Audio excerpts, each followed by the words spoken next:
भगवान सब पर कृपा करते हैं मैया, परंतु शर्त इतनी है कि आपको भगवान का होना पड़ेगा, प्यार भगवान से सच्चा करना पड़ेगा। जब आप भगवान से सच्चा प्यार करेंगे तो भगवान सब कुछ लुटा देंगे आपके लिए, कुछ भी रह नहीं जाएगा।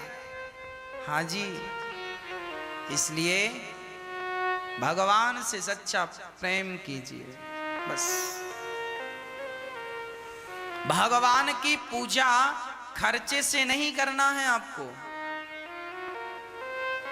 भगवान की पूजा कैसे हो सकती है, एक छोटी सी कथा सुनाता हूं, सुनिएगा। एक पंडित जी थे, घटना है वृंदावन की। एक पंडित जी रहा करते थे और पंडितानी। पंडित जी अभी जवान ही थे पर बहुत भोले भाले थे। भोले इतने थे कि कोई काम धाम भी उनसे होता नहीं था। ब्राह्मण शरीर, ज्यादा मेहनत होती नहीं। पंडितानी ने, पत्नी ने एक दिन कहा, क्यों जी, सारे पति अपनी पत्नियों को हार पहनाते हैं, सारे पति अपनी पत्नियों को साड़ी लाते हैं, आप तो हमारे लिए कुछ लाए ही नहीं। पंडित जी ने कहा, धैर्य रखो, हमारे एक मित्र हैं, वो अभी बाहर हैं, आएंगे तो हम उनसे कहेंगे, इतना देंगे कि तुम संभाल ना पाओगी। अच्छा, क्या नाम है आपके मित्र का? मनमोहन। मेरे मित्र का नाम है मनमोहन। अच्छा, हाँ, उसे लगा हो सकता है कोई आदमी हो, पर वो भोला भाला जो व्यक्ति था ना, वो भगवान रोज बिहारी जी के मंदिर में जाता था और बिहारी जी को मनमोहन कहकर बुलाता था। सब भगवान को भगवान देखते थे, पर वो अपने मित्र की तरह एक अटैचमेंट हो गया था भगवान से। तभी क्या हुआ कि कोई बड़े सेठ कलकत्ता से वृंदावन आए और उन्होंने भगवान का एक बढ़िया मंदिर बनवाया। मंदिर बनवाया और ठाकुर जी बिठा ले, राधा कृष्ण, भगवान श्री कृष्ण को बिठाया। केवल भगवान श्री कृष्ण ही थे, बस कृष्ण को बिठाया। अब सेठ जी ने कहा, पुजारी किसे बनाएं? तो सबने कह दिया कि ये आदमी बढ़िया, वही पंडित जी। सेठ जी ने कहा, पंडित जी ये रहे भगवान के सिंगार, सोना है, चांदी है, और ठाकुर जी को पहनाओ और खूब बढ़िया भोग लगाओ, और आप भी मंदिर में रहो और बढ़िया आनंद से भोग लगाकर खाओ। सेठ जी चले गए। अब पुजारी जी, वही भोले भाले पंडित जी, भगवान को टुकुर टुकुर देख रहे हैं। अच्छा, वो भी अज्ञानी थे, मतलब कभी पूजा करी नहीं, पाठ किया नहीं, कोई पढ़ाई लिखाई थी नहीं। भगवान की पूजा कैसे करते हैं पंडित जी को ये भी पता नहीं था। तो भगवान के जितना श्रृंगार था, पंडित जी ने देखा कि ये हार तो बड़ा वजनदार है, और देखा तो भगवान बड़े छोटे से। उसको लगा, उसने कहा, मनमोहन ये हार बड़ा वजनदार है, तुम गले में टांगोगे क्या होगा, थक जाओगे खड़े खड़े। एक काम करता हूं, मेरी पत्नी को दे देता हूं। वो कभी कभी पहना करेगी, बाकी उतार के रख दिया करेगी। जब आपको मन हो आप पहन लिया करो। अब वो हार सोना चांदी लेकर गया और अपनी पत्नी को दे के आया। पत्नी बोली कहाँ से ले आए? बोले कहा था ना मनमोहन मित्र है, आज मिला है। पत्नी ने कहा हमें बताओ कौन है? ये बैठे हैं। पत्नी ने कहा ये भगवान है। तो उसने कहा हाँ पता है ये भगवान है। अरे तो इनका सामान हमें दे रहे हैं। अरे सुनो, तुम दोनों कभी कभी अदल बदल के पहन लिया करो। अभी तुम पहनो, जब ये कहेंगे तो इन्हें दे देंगे। कोई चोरी करके थोड़ी भाग रहे हैं, घर की बात है, हम ही तो पुजारी हैं। जाओ। पत्नी को समझा कर भेज दिया। अब पुजारी जी खड़े हैं। अब पुजारी जी पूजा कैसी कर रहे हैं सुनिएगा। पुजारी जी कह रहे हैं भगवान से, सुनो प्रभु, हमने सुना है आपको नहलाना पड़ता है। आपके लिए बताओ कितनी बाल्टी पानी लाएं? आप एक बाल्टी में नहा लोगे कि 2 बाल्टी लाएं कि 3 बाल्टी लाएं? अच्छा सुनो मनमोहन, श्याम सुंदर, ऐसा करो कि पता नहीं हमारी बाल्टियों के पानी से आपको संतुष्टि होती है कि नहीं। एक काम करो, पास में यमुना जी बह रही है, जाकर मन से नहा लो। जितनी देर नहाना उतना नहाओ, जितनी बाल्टियों से नहाना नहाओ, कोई पाबंदी नहीं। जाओ। अब वो आंख बंद करके बैठ गया और यही भाव रच रहा है कि मेरे मनमोहन, मेरे श्याम सुंदर जाकर बढ़िया यमुना में डुबकी लगा रहे हैं। देखो ये मानसिक पूजा है। पुजारी जी भगवान के लिए भाव बना रहे हैं कि ठाकुर जी मेरे श्याम सुंदर स्नान कर रहे हैं। 1 घंटे बाद आंख खोला पंडित। देखो 1 घंटे, वो मूर्ख आदमी था, अनपढ़ था, कोई जानता नहीं था, पर देखो ध्यान कितना बढ़िया करता था। आंख 1 घंटे बाद आंख खोली और कहा अच्छा आ गए। अच्छा अब सुनो, आपको गर्मी नहीं लग रही है? देखो कितना गर्म मौसम है, गर्मी है, और ये आपके कपड़े इतने वजन। अच्छा उसको कपड़े पहनाना आता ही नहीं था, तो उसने कहा आपको कपड़े क्या पहनाना, गर्मी है, बढ़िया हवा लो। तो ऐसे ही खड़े हैं भगवान,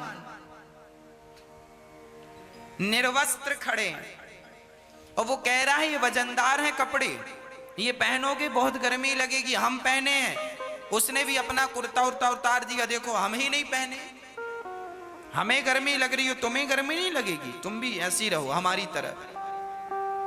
कमर में कपड़ा लपेट दिया, बोले इतना ही ठीक है। अच्छा थोड़ी देर बाद बोला सुनो, हमने सुना है कि आपको भोग भी लगाना पड़ता है। अच्छा बताओ क्या खाओगे आप? भगवान से बात कर रहा है, कह रहा क्या खाओगे? उसने कहा सुनो, हमने सुना है कि तुमने छोटे में बहुत सारा मक्खन चुरा चुरा के खाया था, तो सुनो आज हम बनाएंगे तो दाल चावल सब्जी रोटी बनाएंगे, 4-5 प्रकार का आपको मिलेगा। एक काम करो आप जाओ, और ये जो भक्त लोग हैं जिनके घर में बना है ताजा ताजा, सबके घर जा जाकर थोड़ा थोड़ा सबके यहाँ खाना, तो ज्यादा घरों में जाके खाओगे तो ज्यादा प्रकार का स्वाद मिलेगा, ज्यादा व्यंजन मिलेंगे। हाँ हम बैठे हैं, आप जाओ। वो बैठा ही है, फिर आंख बंद कर लिया।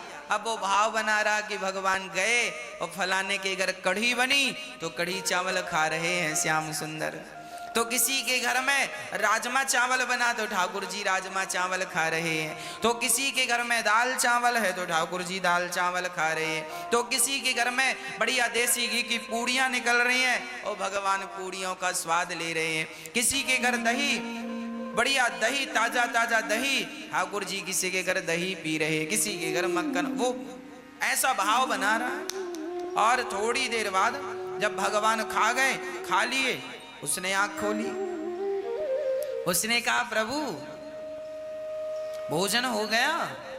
हाँ, अब एक काम करो, अब आपने खा लिया है, अब थोड़ा हम भी खाया है, आप जब तक विश्राम करो, हम आ रहे हैं। गया पत्नी के पास, खाया पिया मौज से, और पंडित जी दूसरे दिन जागे 10 बजे। 10 बजे जागे तो किसी ने कहा क्यों, भगवान तो 4 बजे जाग जाते हैं और तुम 10 बजे तुम ही सो रहे हो, भगवान को कब जगाओगे?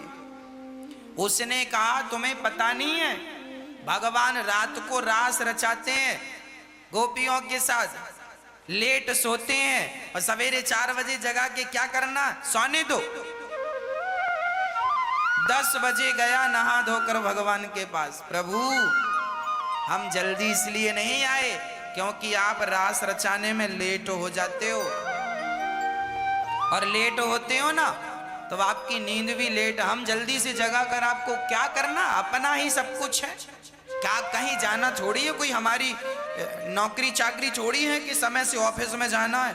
आप तो भगवान हो, आपको कोई ऑफिस में थोड़ी जाना है कि टाइम से जाना है, आप तो आनंद से सोया करो, हम आपको 10 बजे जगाएंगे, आप लेट हो जाते हैं सोने में रात को। अब आया फिर वही हाल, नहाना है तो यमुना जी नहा आओ, कपड़े पहनना नहीं है क्योंकि गर्मी चल रही है, कपड़े पहनाए ना, और भगवान को ऐसी खड़ा करा रहे। 4-6 महीने बीत गए ऐसी करते करते, रोज कहे जाओ खा के आ जाओ किसी के घर भी, और अपना जाए सो खाया है पंडित जी ऐसे। कुछ दिन बाद सेठ जी आए, देखें तो भगवान की सेवा कैसी चल रही, आए तो भगवान नंगे खड़े। सेठ जी ने देखा, हे भगवान, और जो भगवान के हार वार दिए थे वो पंडितानी पहन के घूम रही है। अब सेठ जी बड़े गुस्सा, हे पंडित जी क्या किया आपने, भगवान के आभूषण कहां गए और नंगे क्यों खड़ा कर रखा, कपड़े क्यों नहीं पहनाए?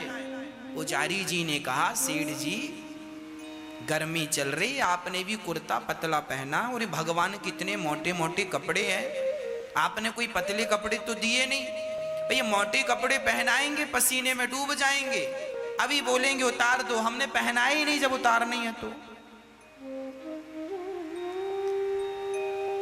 गांव वालों ने कहा, भैया ये पंडित जी 10 बजे भगवान को उठाते हैं। सेठ जी ने कहा, पुजारी जी अपना बोरिया बिस्तर बांधो, जाओ, हमें सेवा नहीं, तुमसे नहीं आती सेवा करनी। एक बढ़िया विद्वान ब्राह्मण लाए, और विद्वान ब्राह्मण ने और वेद उच्चारण करने वाले पंडित जी आए, और पंडित जी ने, सेठ जी ने कहा आपको पूजा करनी है। अब दूसरे वाले पंडित जी आए, और दूसरे वाले पंडित जी ने सवेरे 4 बजे मंगला आरती की, भगवान को उठाया, नहलाया, दूध दही घी शक्कर शहद से, और बढ़िया कपड़े पहनाए, आरती उतारी, श्रृंगार किया, खूब मौज की। रात हुई, पहली रात को सेठ जी ने सपने में भगवान आए और सेठ जी से बोले, सेठ जी वो पुराने वाले पुजारी लाओ, ये नए वाले पुजारी नींद ही पूरी नहीं हो पाती हमारी, बढ़िया खिलाते भी नहीं है, बढ़िया नहलाते भी नहीं है। तो सेठ जी ने सपने में ही कह दिया, प्रभु वो तो आपकी कोई सेवा नहीं करता था।